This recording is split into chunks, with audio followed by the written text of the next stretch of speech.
He just doesn't look like the fighter that he once was.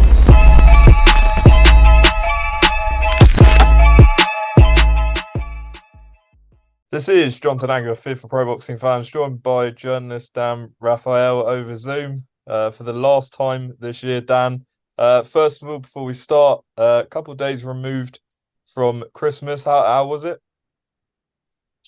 Low key here at the old Raphael homestead. Just another day. Just another day. Okay, well, it was probably needed a bit of recovery after the weekend. It was a heavy weekend of action. Let's start with the obvious, which is the shock result of the night in Saudi Arabia. Deontay Wilder losing to Joseph Parker. Well, were you shocked? Obviously, Deontay Wilder, a long time out of the ring. Did it come as a major surprise to you? It did. I mean, maybe I underestimated Joseph Parker and where he's at in the way he's worked with his trainer Andy Lee. Maybe I was overestimating the ability of Deontay Wilder to come back after a very long layoff, plus two very harsh knockout losses to Fury before that had another long layoff in between, and be able to have the timing to land the bomb after that kind of layoff. Particularly at his age of 38 and having been in a lot of hard fights. And I know he had the 1-round win against Hellenius, but that's not much to go on. But listen, good for Joseph Parker. It's the best win of his career. I know he won a heavyweight title against Andy Ruiz, and of course that is an excellent victory also. But I think in terms of the name value and the fact that he was an underdog and that sort of thing, that this is definitely going to go down as his biggest and best victory of his career. And I've always rather liked Joseph Parker. He's always been maybe not in the top 2 or 3 heavyweights, but he's always been in that next group of 2 or 3 guys. And he's going to get himself a huge fight coming off of this type of performance. I mean, obviously, a lot of people are looking for a reason for Wilder's defeat, but does Joseph Parker just deserve the credit? Did he just nullify what Wilder wanted to do? Well, I think it's always in any type of fight. There's usually a combination of the things that were not done the right way by the fighter that loses, and the right things that were done by the fighter that wins. And in terms of Joseph's performance, look, he wasn't very active in the fight either. I mean, neither one of the guys threw that many punches or landed that many punches, but Joseph had a very good game plan. He was able to nullify the right hand, and a lot of that was to do with the way he, tried to get on the inside and kind of put himself in the chest of Wilder, never give him the real opportunity to fully extend it. And he also made the very appropriate decision that if I'm going to not be in his chest, I'm not going to be in that mid-range. I'm going to be all the way outside, so he can't get me with the right hand. And that is the trainer and the discipline of the fighter to follow what the trainer says. So the combination of them being able to put that in place, and also for Joseph to follow it, that is, exactly what he wanted to do. So for me, a lot of it was because Joseph Parker took advantage of the opportunities for openings when he had them, and didn't get too excited, didn't get too far ahead of himself, didn't rush, didn't make a silly mistake and get caught. And on the other side of the coin, you have Deontay Wilder, who even himself in his post-fight conversations said, I just couldn't pull the trigger. Now, that's usually code, unfortunately, for a fighter. The definition of a shot fighter is when they see the opening, but they can't release the punch. Maybe that was an issue with Deontay Wilder. We don't know for sure. I think that's just one fight. If it happens again, let's say if he does come back and fight again, which it seems as though he will, we'll have a better idea. But it certainly doesn't look good for him, I guess. I've been watching Deontay's entire career, and he just doesn't look like the fighter that he once was. Now, he was never a guy that threw a million punches or relied on big hooks and that sort of thing. But he usually was able to at least jab his way in before he set up the right hand. He didn't do any of that. It was simply, let me see if I can land one right hand. And he never did. He landed some, but nothing with the true authority that we've seen him just completely obliterate so many opponents.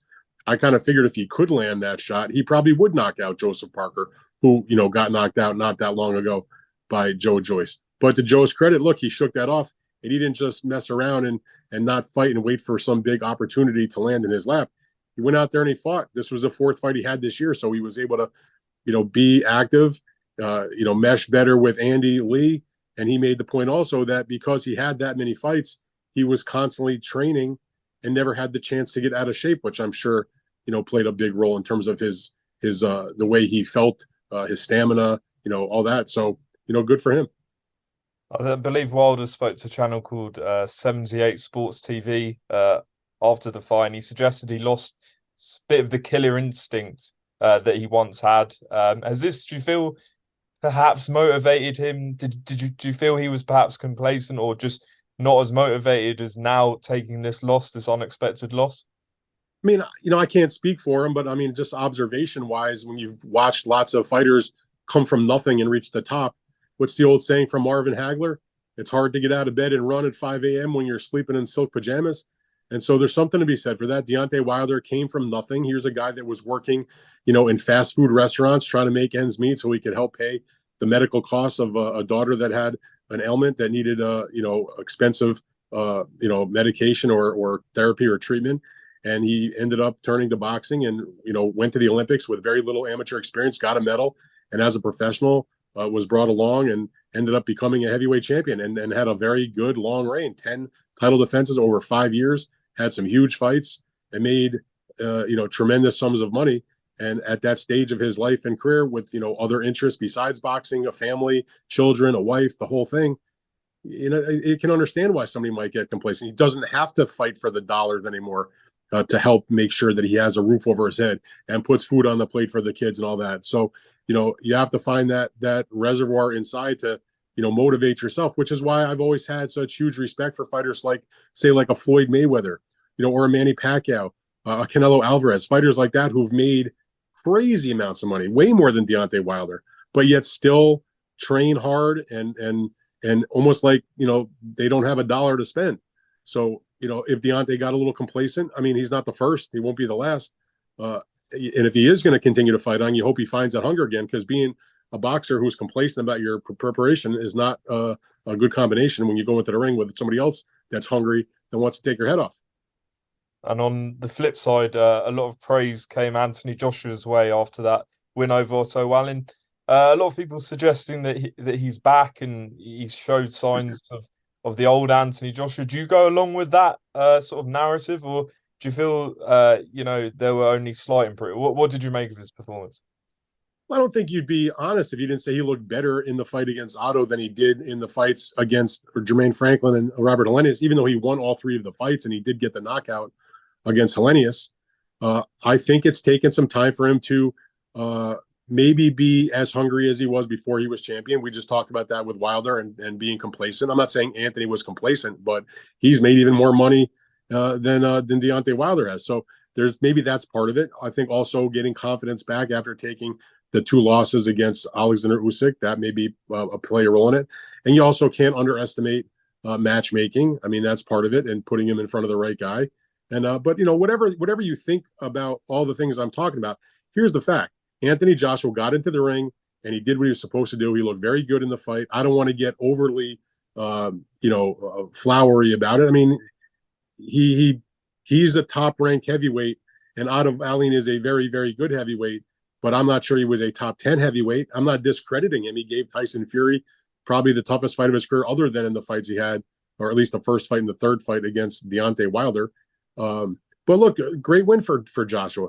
When the biggest stars in the sport, whatever weight class, when they win and they do so by impressive performance and knockout, it's certainly good for them. The fans get excited. It's good for the business. And so, I can't tell you that Anthony Joshua is back to what he was, let's say, when he was heavyweight champion and reeling off one win after the other against good opponents prior to the first fight he had against Andy Ruiz. But, a hungry, motivated Anthony Joshua is still something very impressive to watch in the boxing ring. So, I would have been happy. I like both guys. Otto and Joshua are good guys in my book, and may the best man win. And it was definitely Anthony Joshua. I thought he looked really good. Now, obviously, you reported that Joshua Wilder was signed prior to the fight being announced, and Eddie Hearn confirmed that after they did sign the contract. You did tweet, though, a list of fights which haven't happened over the years, Lewis against Bowe and a bunch of others. Is this the fight that we're just not going to see, or do you feel there's still a place for that fight? Well, just to clarify, what I wrote prior to the fight was that all terms had been agreed to, everything, and the contracts were with both camps, and that they would be signed prior to the fights taking place on Saturday. That's what I reported, and it turned out that that was accurate, even though Eddie Hearn tried to deny that report was correct. But that's on Eddie, not on me. As far as fights that did not happen and will this one take place, you never say never. I've seen Wilder's comments saying, he'd still like to do the fight. And I've seen Anthony Joshua, make the point that, that Deontay Wilder can, come back and maybe there will still be a place for that fight. I'm paraphrasing what he said. The problem is that you get to a certain point where, yeah, they're still great names and we still remember what they were at their best. But the longer this fight goes, doesn't happen, the least interesting it becomes to the public. And I think when you have a Deontay Wilder who goes in the ring against a good opponent and loses basically every single round and doesn't show anything, he landed 39 punches in a 12-round fight. I mean, that's one of the worst outputs in the history of 12-round fights per 38 years of CompuBox tracking 12-round fights.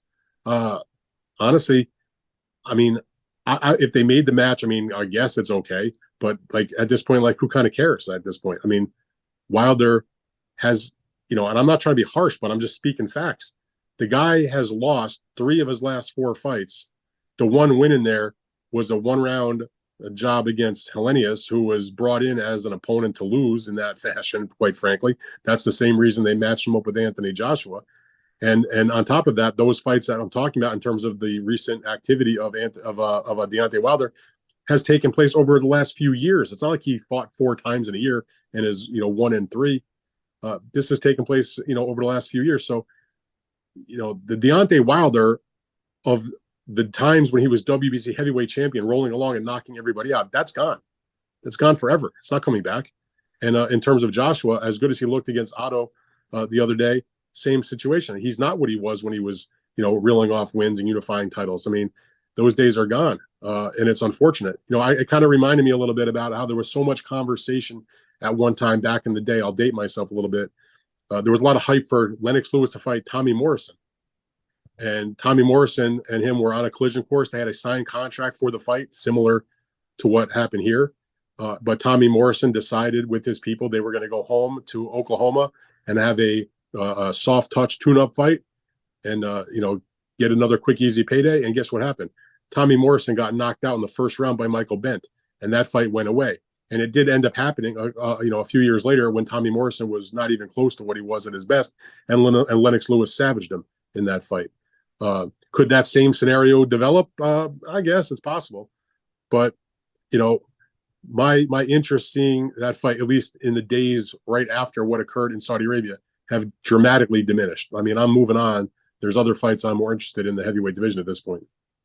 On that, obviously, Joshua, it looks like they're going to try and place him against Filip Hrgović, providing that IBF title becomes vacant after Fury against Usyk, the first fight on February 17th.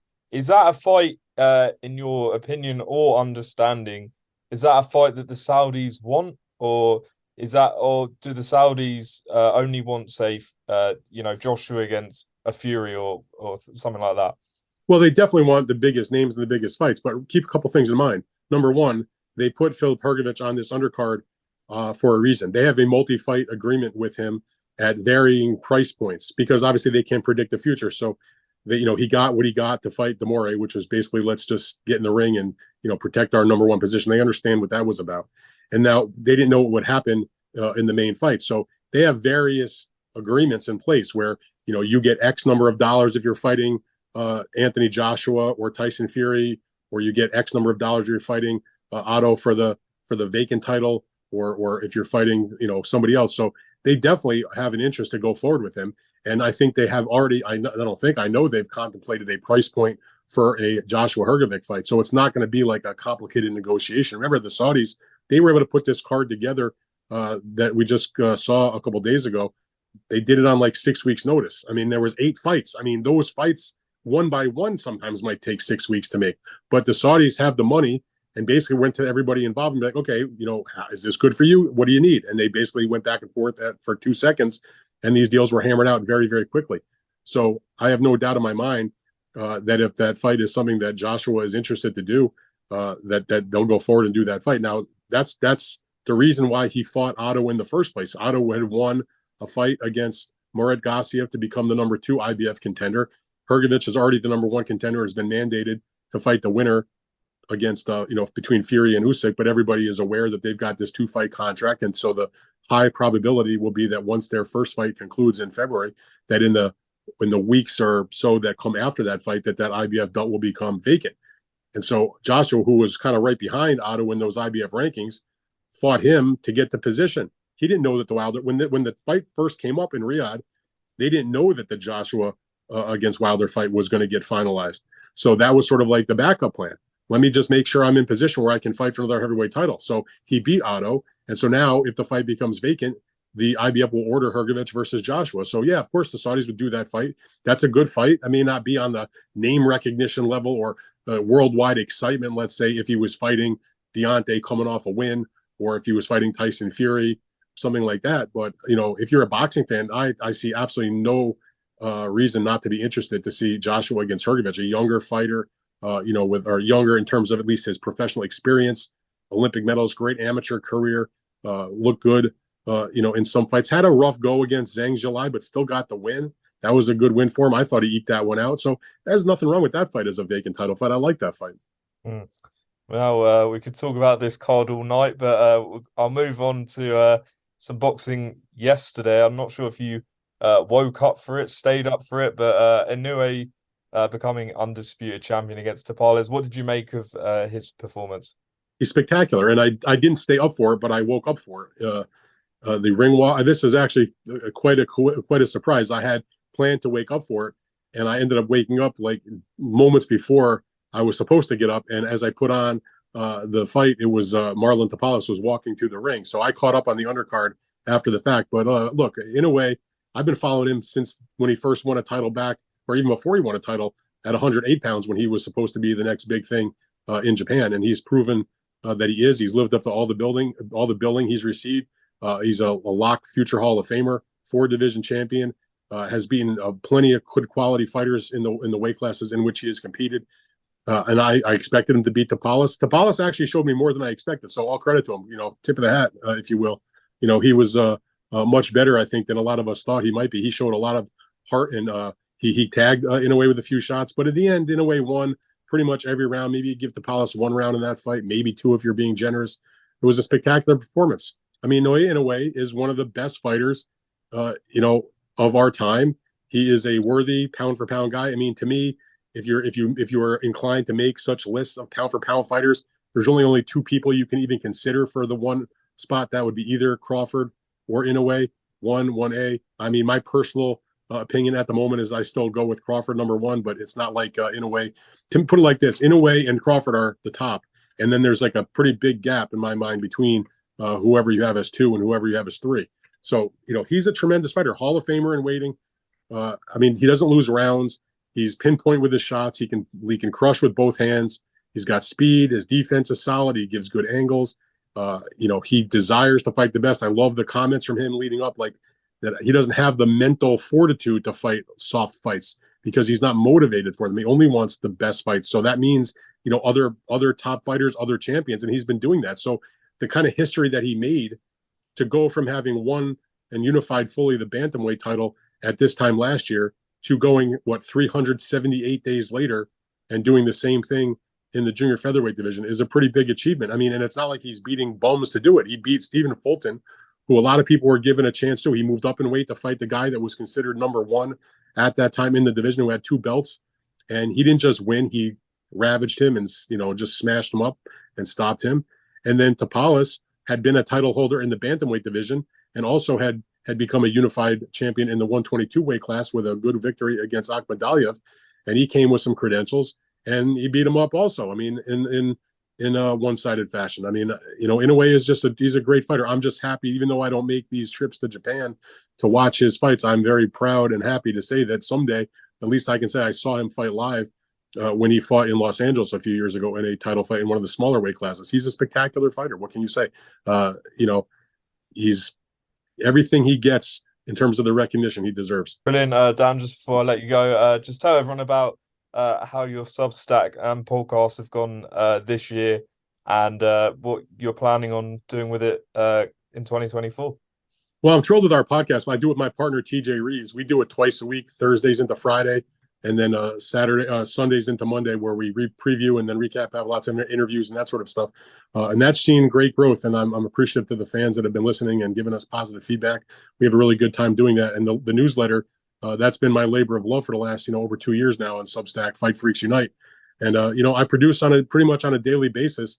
And what I'm grateful for is the fact that there's so many people that enjoy it, that they're willing to go for the paid option, which is not a lot of money, but that's how you pay the bills. So I'm appreciative that they can find that easily at danrafael.substack.com. You can sign up with your email address. You can get the free material.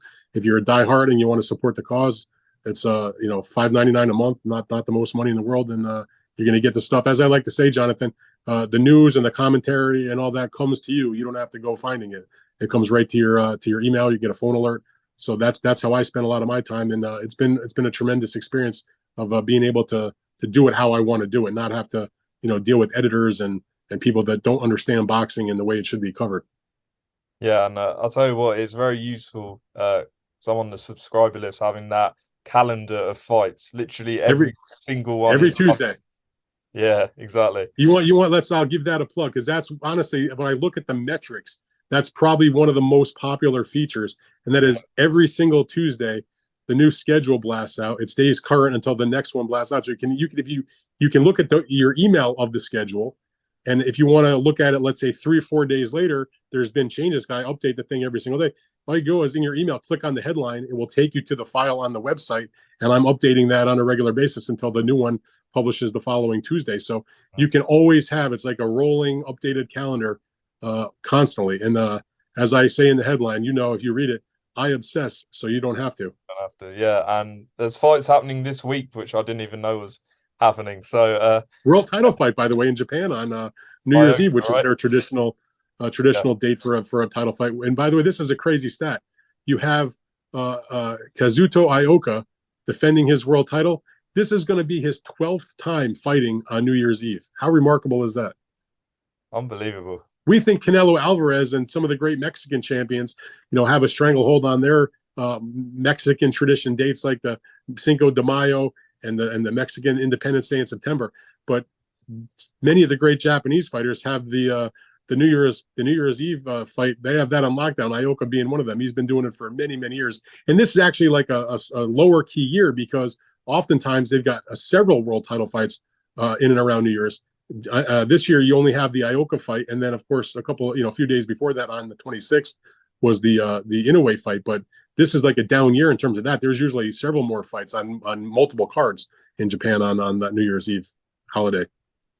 Absolutely. Well, that's something I'm sure some people will look at over New Year. But Dan, we will catch up. I hope next year. I hope to see you at some of the fights, and like this year, hopefully we get some big ones. Oh, most definitely. I hope so, and I hope I'll see you at some of them. Absolutely. Happy New Year, Dan, and I appreciate all the time this year. You bet. Happy New Year to you and to all of your great viewers.